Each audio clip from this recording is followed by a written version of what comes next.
Am I the butthole for not changing my rules and terminating care? I have a home daycare.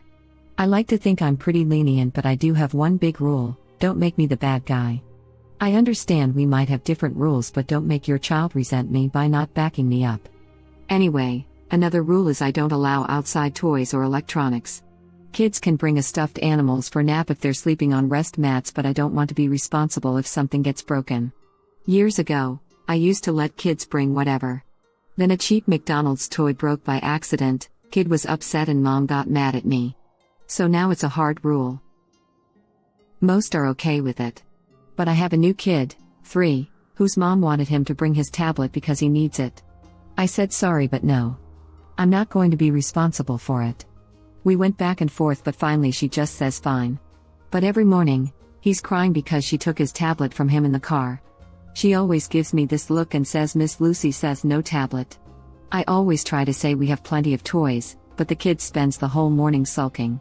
I've talked to mom, asked her to leave it at home and not even put it in the car, but she says he needs it.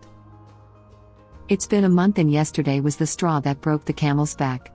Kid came in crying as usual. I tried my usual redirection, which didn't work. Mom was giving me a look of see what you did. Then she had the nerve to say to him, I know you need your tablet, we've talked about this before, and Miss Lucy is strict. That pissed me off. I ended up telling her to take him home right then and there. She was shocked and tried to stammer. He was my first kid of the day, so there was no scene. I just handed back his backpack, said he was no longer a student of mine, and began to pack his extra clothes and the sippy cup he kept. Mom was in tears as she left. My husband thinks she was right. I'm too strict and should have broken policy instead of causing drama. Am I the butthole? Edit: there was no medical need for the tablet. It was all just that he wanted it. Edit 2: I'm not making a waiver for electronics. That won't stop other issues with the tablets, such as jealousy and drama. Edit 3: who reported to Reddit care that you think I'm suicidal? Where did you get that? Edit 4: so my don't make me the bad guy rule has been misunderstood, partly as I worded it poorly. I don't expect blind obedience. No one has to agree with my rules. They can challenge them, to me. But to their kid, I'd rather them explain everyone has different rules and that while they're with me, things will be different.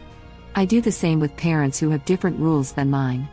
I never say they're wrong or strict, I say that we have different rules at school and to listen to mom and dad. This is also a policy for pacifiers, bottles and potty training. I'll approach any of these milestones when you ask, but you have to be working on it at home too. The kid won't progress if they only go pee on the potty at home. And the child was not autistic or nonverbal. If he was, an exception would be made. I accept I'm the butthole for terminating with no notice. That wasn't right. Final update/edit: I returned her money for the last few days of January and texted an apology for terminating without notice and said I hope she was able to find care. She said she left him at her mom's. She also asked if there was any way I'd reconsider and I said no. We had a long phone call and no minds were changed, but it was the ending we should have had. NTA. Tell your husband to watch the kid. That kid has problems if he's already addicted to that tablet. $10 says he needs it means I don't want to have to engage him, so I shut him up with electronics. Or tell your husband you are paying for another tablet that got ruined at your house. I have never heard of a daycare or preschool that allows expensive personal electronics unless a child is disabled. That is exactly what I thought. See how he feels when he's on the hook for an expensive electronic that belongs to a toddler. Not the butthole. Op runs the daycare, their rules, their way. These are reasonable expectations set forth by original poster that none of the other parents seem to have a problem with except this lady. Some comments have mentioned special needs and autism, which could be understood, but original poster has also clarified this child has no medical need for the tablet. NTA. Spoiled kid, spoiled mom. Seriously though, what child needs a tablet at 3? Find some crayons. My 11-year-old has autism, and at 3, he still didn't need it. It was great for an occasional meal, with headphones, but it definitely never went to daycare. I actually hate his iPad and we have so many time limits, it's ridiculous. Roblox has pretty much made me want to throw it out a window. Edited to add, not the butthole. My sisters are 7 and now 5 with autism. Sometimes more simple games on their iPad do help to calm them down from near meltdowns, but they don't constantly need them. The 5-year-old is at a stage right now where she thinks if something goes it's gone forever, so she struggles more coming off of it, but she'll go to school and places without it. Not the butthole at all, she's trained her kid to need the iPad so she doesn't have to deal with them. Exactly. I have slight autism, and when I was a kid I could go a full day without my DS or TV because I was taught that I don't constantly need it, but it was still something good to have when I went to visit family or went camping and got bored, but never needed or had it in school. I have anxiety pretty severely, so I do use my phone as a coping mechanism, but I can use other things, like that's the point here, it's okay to use electronics to cope but not all the time. Exactly. Being reliant on one specific coping mechanism makes a person very vulnerable if that mechanism becomes unavailable. What happens if the tablet or phone gets lost or broken and it takes a while to get a new one? For some kids, especially those with ASD, having one specific item or technique might be unavoidable. But I hear so many sad stories of an autistic child being left distraught when a favorite toy or other comfort item is lost and not easily replaced. When I did some group counseling sessions for managing stress, one of the things they discussed was having multiple pillars on which to balance your life. If you rely on too few, then you are left vulnerable if one is unavailable, and it can be too much of a burden for the pillar. For example, if you rely mostly on your significant other or a particular friend. I'm thinking that the idea is more that some children who have autism and other diagnoses may use electronics like tablets as communication devices. Not necessarily to play games or watch videos to calm down. Edit. This was intended to be a reply to a thread talking about how Redditors have autism or children with autism who still don't need their tablet. It wasn't supposed to be a reply to the original post. Although I agree with your point generally, I'm not so sure about the kid being spoiled. If anything, it sounds more like the child is neglected. If a kid is emotionally reliant on having a tablet, it speaks to a lack of daily engagement with the child by the parents, who are instead foisting their responsibilities onto a device. I wonder if the kid is not only dependent on the attention and interaction gained by playing with a tablet but also feels emotionally bonded to it. Perhaps it gives him a sense of stability and comfort, particularly if he doesn't receive this from his parents. I'm not disagreeing with Op's decision at all, it sounds like she was very reasonable. However, it's not as simple as a child being spoiled, in my opinion. Also, just to add an extra thought to what everyone has been saying, the mom also made the decision, every day, to take the tablet away from the child whilst in the car. It sounds like this was just moments before handing him over to the care provider. So rather than taking some time explaining the situation to her child, to let him know in advance that the tablet was staying at home and prepping him for being without it all day, she deliberately left it until the last minute to take the tablet away, knowing full well that this would the child cry, have a tantrum, etc. That was very manipulative of her. It seems to me that she was intent on making original poster feel guilty enough to change her policy, using her son's emotional response as a tool. Not a very good example of parenting. This mom was willing to create a situation every day where her child would be upset, to make a point against Op. Definitely. Why does he even have a tablet in the morning at all? Get up, get dressed, and go to daycare. This is the most distressing part. She sets her poor child up to be upset all morning just because mom is a brat and wants her way. Not only is he upset, but someone else has to manage his emotions. Mom is rude and awful, and I would have kicked her out of daycare too. If a kid is emotionally reliant on having a tablet, it speaks to a lack of daily engagement with the child by the parents, who are instead foisting their responsibilities onto a device. I can definitely agree with that. And now those consequences are being pushed on original poster and whoever has to babysit going forward. Sad for the child. My kid loves his tablet. Gives him control over what he can watch. But he has restrictions because a tablet isn't going to raise my kid. I agree. It's just another all too common case of lazy parenting. What the mother really means is that she can't be bothered with giving the child one-on-one attention. She would rather stick her kid on the tablet, to keep him quiet. I guess that traditional play/teaching is boring for the parents, and they would rather let a toddler spend hours staring at a screen than have to inconvenience themselves with actually doing something. Also, they clearly have no desire to teach the child discipline. They should have rules and boundaries at home, and a good routine. The child has to learn that you can't always get what you want, and the child needs to learn that you can't sulk/throw a tantrum all day long, just because you're asked to leave the tablet at home. The mom doesn't want to be the bad guy to the child, so she throws original poster under the bus for being too strict. There's more to parenting than doing whatever you can to just shut the child up by gluing its face to a screen. Sometimes, you have to be the bad guy for the future benefit of your child. Op was absolutely right to terminate care. The other parents and kids are fine with the rules. Original poster is only requiring 2 things. If the entitled mother won't follow, she needs to find somewhere else where they allow him to bring the tablet. Yeah, good luck with that. Not the butthole. I'm autistic, so I definitely see this point, especially for nonverbal or selectively verbal kids.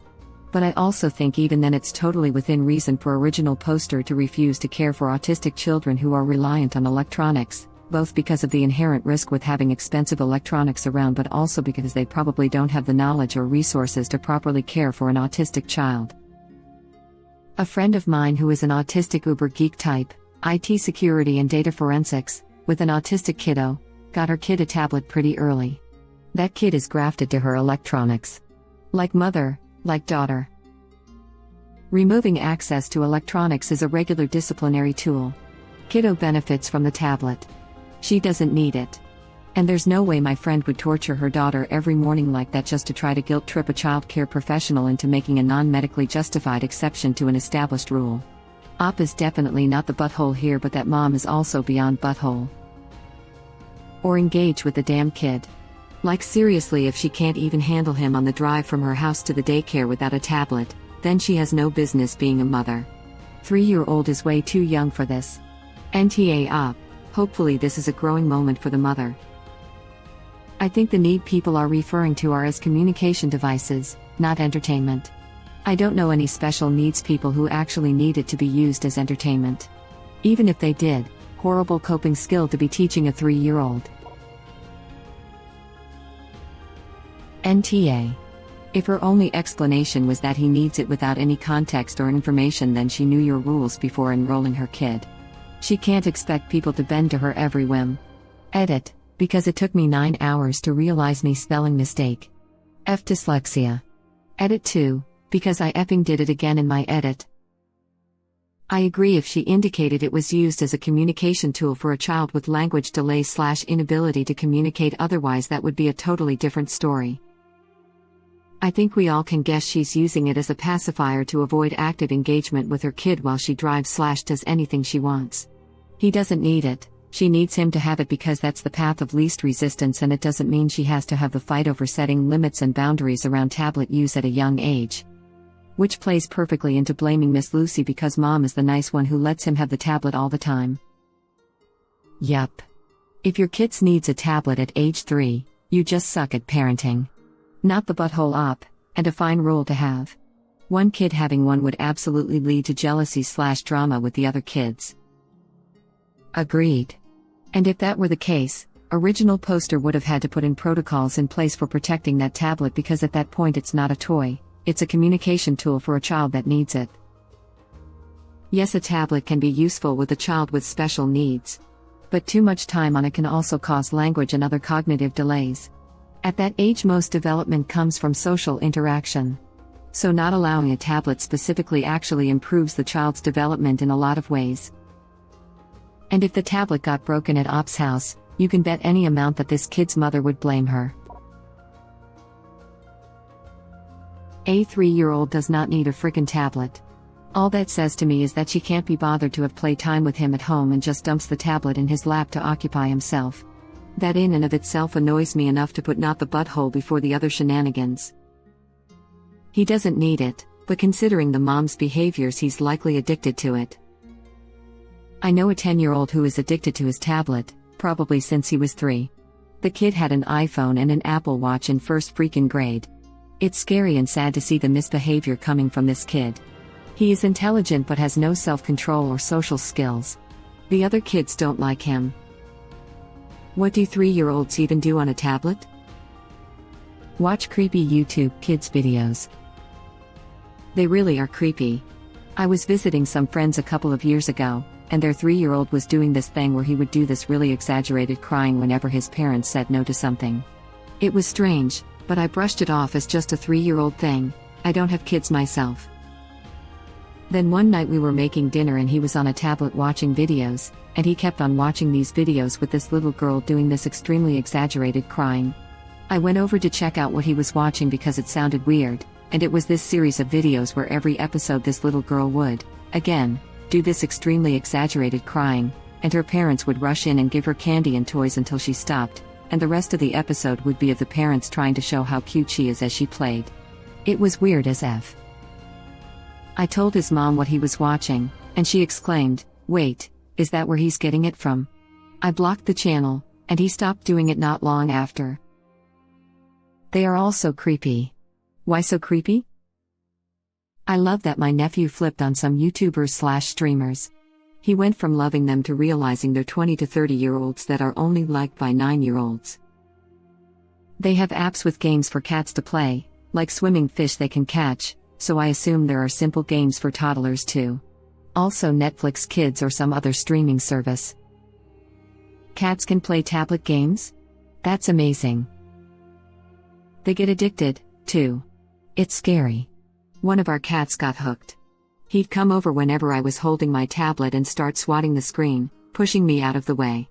The first time it was funny, and then when he continued to do it really creeped me out. It was like he couldn't go a day without playing that game. I took the game off the tablet the day I found him standing on top of a cookbook swiping like crazy hoping for something to happen.